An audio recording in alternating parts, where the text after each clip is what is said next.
আগামী সেপ্টেম্বরে ব্রাজিলের সামনে বিশ্বকাপ বাছাই পর্বের গুরুত্বপূর্ণ 3 ম্যাচ রয়েছে। একটিতে আবার প্রতিপক্ষ চিরপ্রতিদ্বন্দ্বী আর্জেন্টিনা, কিন্তু তার আগে মহা দুশ্চিন্তায় 5 বারের বিশ্ব চ্যাম্পিয়নরা। তাদের ফুটবল তারকাদের বড় একটি অংশ খেলেন ইংলিশ 2 ক্লাব লিভারপুল আর ম্যানচেস্টার সিটিতে। এই 2 ক্লাবই খেলোয়াড়দের আটকে দিতে পারে এমন আশঙ্কা করা হচ্ছে।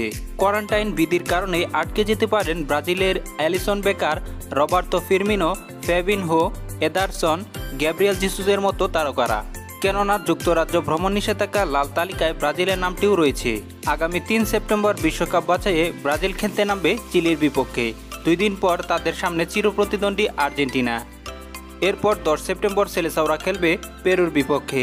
লিভারপুলে খেলেন ব্রাজিলের 3 তারকা এলিসন বেকার, রবার্তো ফিরমিনো আর ফেবিনহো। ম্যানচেস্টার সিটিতে এদারসন আর গ্যাব্রিয়েল জিসুস। কোয়ারেন্টাইন বিধির কারণে এই 2 ক্লাব আটকে দিতে পারে ব্রাজিলিয়ান ফুটবলারদের। সেটা হলে ব্রাজিলের জন্য বড় ধাক্কাই হবে, যার ফলে বড় 3টি গুরুত্বপূর্ণ ম্যাচ খেলতে হবে বড় তারকাদের ছাড়াই।